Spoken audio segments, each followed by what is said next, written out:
안녕하십니까. 민법 이종근입니다. 이 강좌는 기출문제와 응용문제를 통해서 여러분의 실력을 한 단계 업시키는 과정입니다. 이 강좌의 특성을 잠깐 살펴보겠습니다. 문제가 이론을 강하게 완성시킨다. 이 강좌의 특징은 바로 키워드를 통한 직관적 문제 해결 능력 배양에 있습니다. 키워드를 기억하세요. 지문마다 키워드가 있습니다. 그 키워드를 찾아내시면 정답이 보입니다. 키워드를 찾지 못하는 순간 계속 머릿속에 소설을 쓰기 시작합니다. 소설 쓰지 마시고 그 지문에 키워드를 찾는 연습을 하셔야 됩니다. 이 찾는 연습은 최근 5개년 기출 중심의 최신 경향 문제를 집중 분석하였습니다. 최근 5개년 기출지문 키워드 찾는 연습을 하시고 나아가서 10년 동안 기출지문을 최신 경향 응용 문제로 재구성해서 다시 또 키워드 찾는 연습을 시켜드릴 겁니다. 이 강좌의 특징은 키워드 찾는 데 최선을 다한다는 것. 그러면 테마 1 시작하도록 하겠습니다. 첫 번째, 권리 변동이라는 타이틀. 변동은 세 가지를 의미합니다. 발생. 이 발생은 취득이라고 합니다.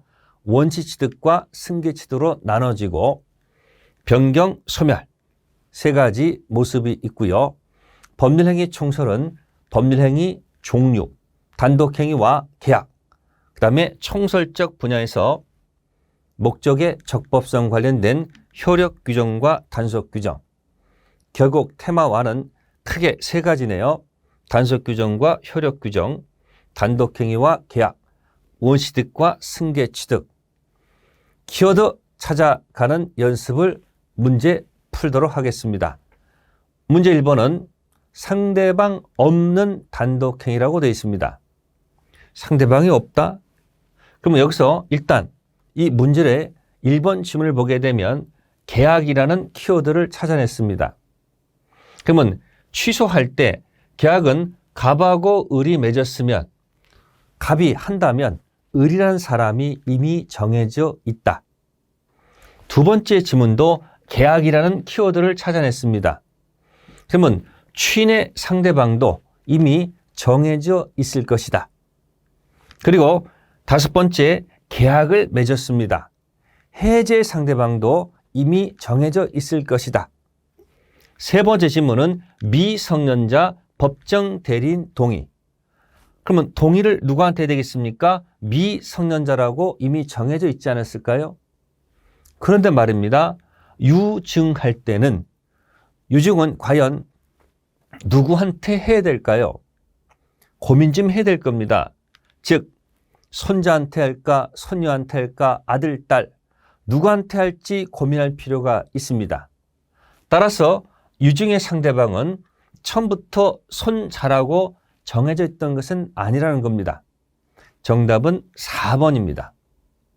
그러면 지금은 논리적 설명을 통해서 이렇게 말씀을 드렸지만 상대방 있는 것과 없는 것을 봤을 때 상대방 없는 단독행위는 딱 세 가지만 기억하면 돼요. 유언, 유언을 통한 징역, 그 다음에 재단법인 설립행위, 소유권 포기. 이 세 가지가 상대방 없는 단독행위에 이해가 됩니다. 이것을 딱 찍어드리면 유재석이 보내온 소포로 기억하세요. 유자 나왔습니다. 그 다음에 그 다음에 소유권 포기. 그러면 상대방 있는 단독행위는 무엇이 있을까요? 이때 여러분들은 자신이 알고 있는 것을 가지고 최대치로 활용하시면 됩니다. 상대방 있는 단독행위는 유재석이 보낸 소포가 아니면 상대방 있는 단독행위야. 이렇게 가지고 시험장 들어가시면 되는 겁니다. 실제 시험에서 상대방 있는 단독행위를 묻는 출제는 없었습니다. 두 번째 문제 봅시다. 2번이 상대방 있는 단독행위에 해당하지 않는 것. 결국 상대방 없는 단독행위를 골라라 그런 얘기죠. 방금 전 했던 거 유재석이 보내온 소포가 기억난다면 정답은 5번이 될 겁니다. 밑에 한번 풀어보겠습니다. 상대방 없는 단독행위, 유재석이 보내온 소포, 상대방 있는 단독행위, 채무 면제, 동의, 철회, 상계, 추인, 취소, 해제 이런 것들이 있습니다. 일일이 설명 안 드립니다.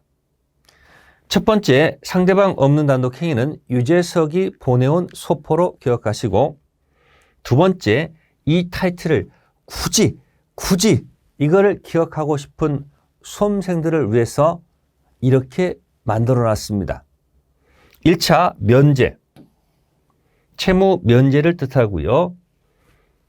동철이, 동의 얻었거나 철회, 상추, 상계, 추인, 취해 이렇게 기억하세요.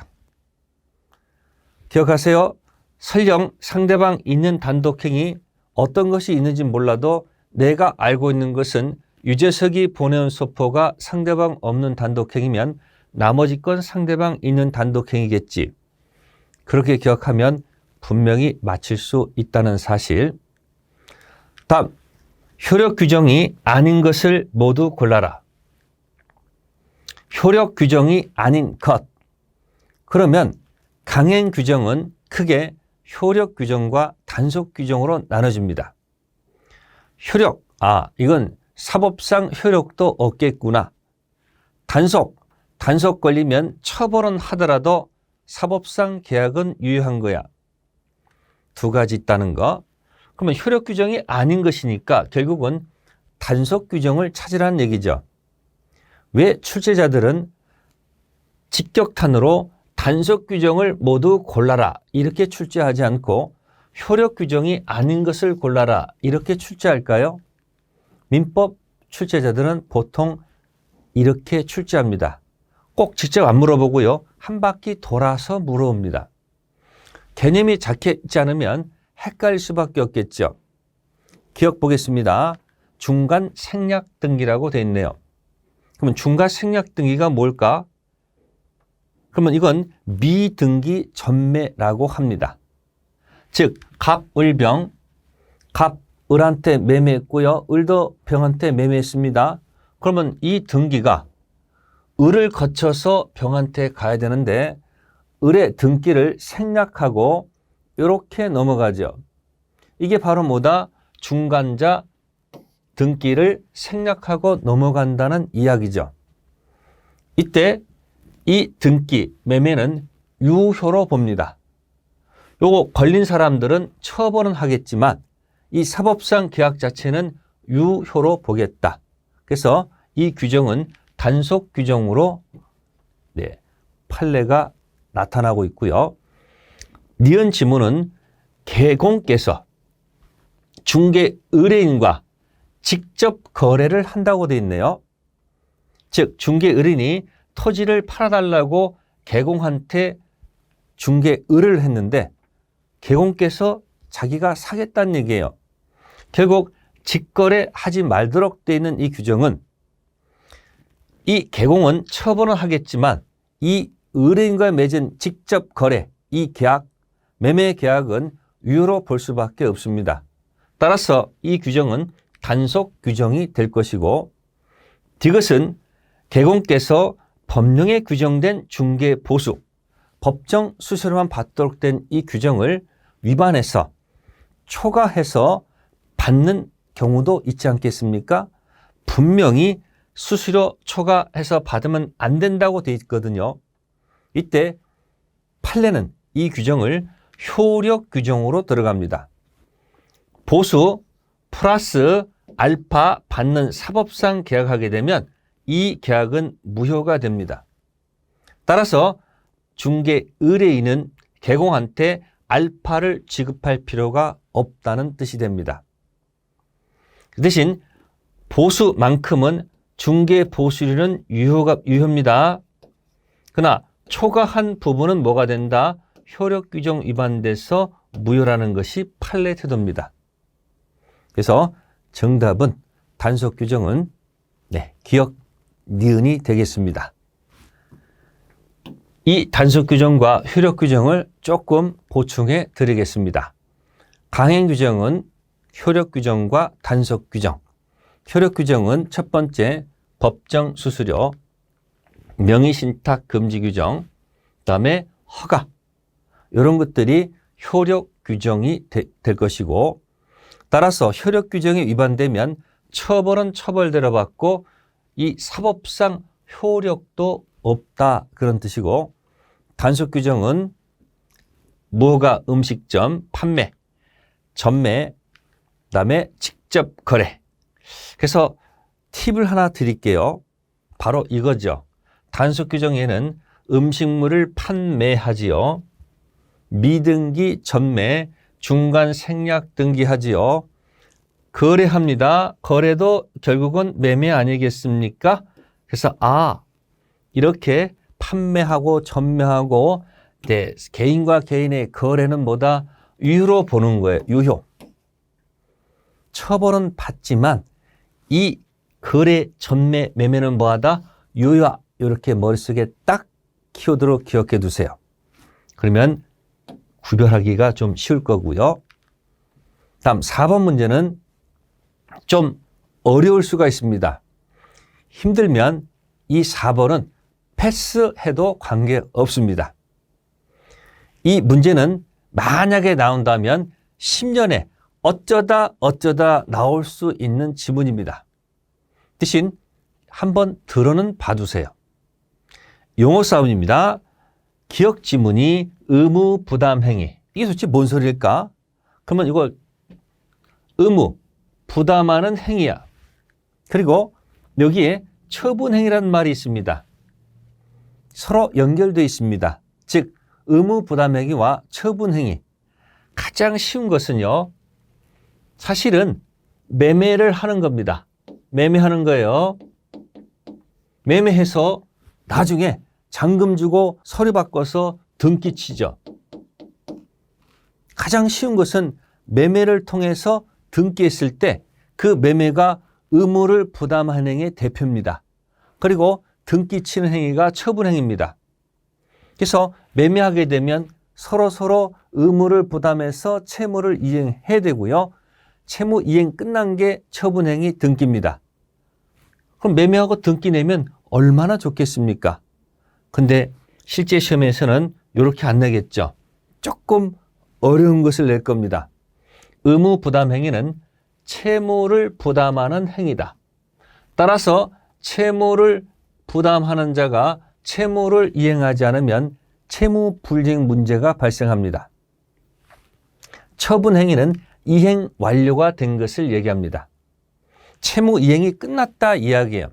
그래서 매매 의무 부담 행위, 소유권 이전 행위, 등기 이전 행위가 처분 행위의 대표입니다.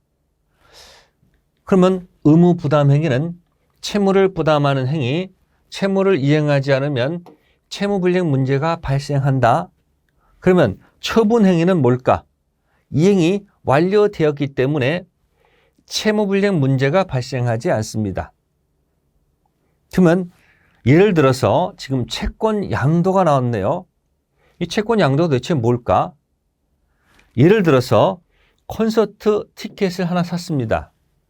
내가 아주 좋아하는 가수의 콘서트가 열립니다. 가슴 설레서 티켓을 샀습니다. 그런데 공교롭게도 그 날짜가 뭔가 회사 일하고 중복이 돼서 갈 수가 없게 됐습니다. 그러면 할 수 없이 누구한테 팔아야 되겠죠. 그래서 중고나라에서 팝니다. 누가 연락이 오겠죠. 그러면 콘서트 티켓을 돈을 주고 팔죠. 근데 티켓을 파는 것이라 생각하지 마시고 사실은 공연 관람 채권을 돈 주고 넘기는 거죠. 이게 채권 양도라고 기억하세요. 그러면 돈 주고 채권 티켓을 넘기게 되면 채권 양도가 됐죠. 이행 끝이죠. 따라서 채권 양도 또는 소유권 양도, 이렇게 양도가 끝나게 되면 이건 우리가 처분행위라고 보셔야 돼요. 그래서 이것은 처분행위라고 하셔야지 맞는 지문입니다. 그래서 기억 지문은 X. 니은 지상권 설정 행위가 있습니다. 소유권 이전 행위, 제한물권 설정 행위. 제한물권의 하나 얘가 지상권이죠. 지상권 설정 행위, 저당권 설정 행위. 이런 행위들은 처분 행위에 속합니다. 맞는 지문이고요. 임대차 이미 차임의 약자죠. 차임을 주고 하는 것이기 때문에 유상행위가 되는 것은 맞는 지문이고, 증여는 무상으로 주는 행위가 됩니다. 참고로 증여는 단독행위가 아니고 계약으로서 무상행위에 속하죠. 그래서 옳은 지문은 니은, 디귿, 리을. 팁 드리면 의무부담행위는 약속했으니까 이행하세요 그런 뜻. 약속 이행 끝. 4번 문제는 패스해도 괜찮습니다. 단 한 번은 들어두실 필요가 있고요. 다음 5번 문제입니다. 권리 변동에 관한 얘기. 그러면 첫 번째 지문이 여기서는 원시 취득과 승계 취득을 구별하는 것이죠. 취득 시효가 나왔습니다. 이 취득 시효 용어는 나중에 물권법에서 매우 중요한 테마입니다. 물권법에서 반드시 시험에 나올 가능성이 있기 때문에 정리해 둘 필요가 있습니다. 취득 시효가 뭘까? 잠깐 예를 들어보겠습니다.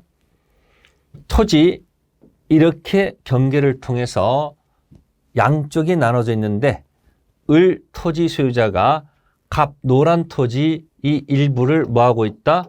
점유를 하고 있다. 그러면 토지 소유자가 을한테 소유권 기초로 해서 반환 청구권 방해 제거 들어올 수 있죠. 그런데 을이 만약에 갑토지 일부를 20년을 점유했다.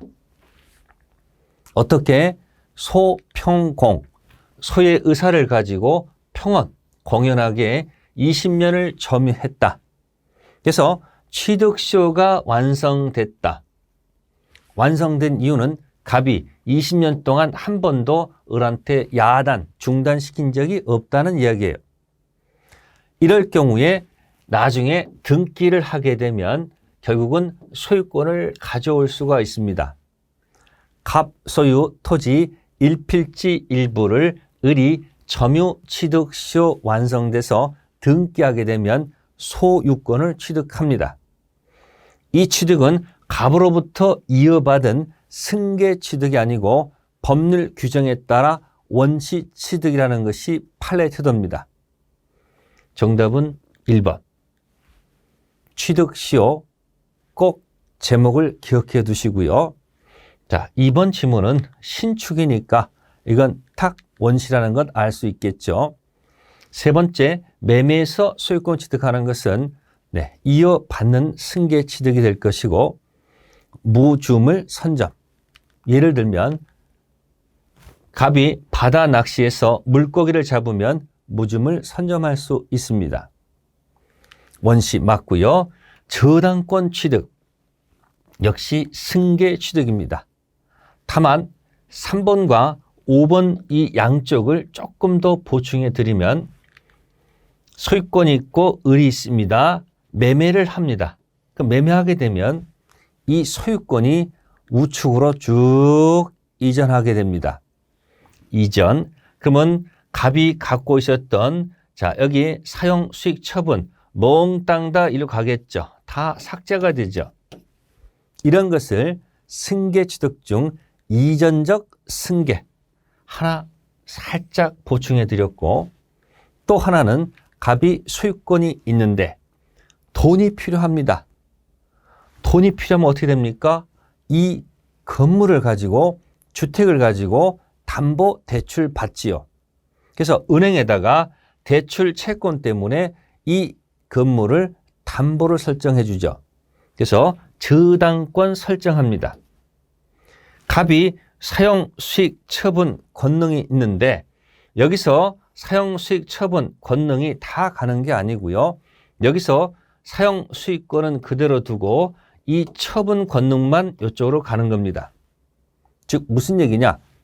을이 갑이 채무를 변제하지 않으면 이 을은 자신의 채권을 회수하기 위해서 저당권 실행, 경매를 통해서 처분해서 경락대금에서 자신의 채권을 회수해 간다는 얘기죠. 결국 저당권 설정해도 이 갑의 소유권은 사라지는 게 아니죠. 다만 처분 권능만 이쪽에 주는 거죠. 그래서 부분적으로 줬다가 다시 또 돌려받을 수 있기 때문에 이런 경우를 조금 깊이 들어가서 설정적 승계라고 얘기합니다. 요건 보충 설명드린 겁니다. 요거는 승계인데 이전적 승계라 하고 5번은 설정적 승계라 한다. 문제 하나 더 보겠습니다. 또 효력 규정이 아닌 것. 그럼 뭐다? 단속 규정 찾는 거야. 딱 직관적으로 와야 되겠죠? 기억 지문은 중간 생략 등기. 기억나시죠? 미등기 전매. 이 계약은 유한 거니까 단속 규정. 니은은 직접 거래. 이것도 결국은 매매하는 거 아니겠습니까? 따라서 이것도 뭐다? 단속 규정. 중개 보수. 이 초과하면 안 되도록 돼 있죠. 요거만큼은 효력 규정이 됩니다. 효력 규정. 그 다음에 리얼은 허가를 맡아라 돼 있습니다. 허가를 구하는 규정은 당연히 뭐다? 효력 규정. 그래서 단속 규정은 뭐다? 기억 니은이 되겠습니다. 테마 1 설명드렸고 잠시 테마 2에서 뵙겠습니다.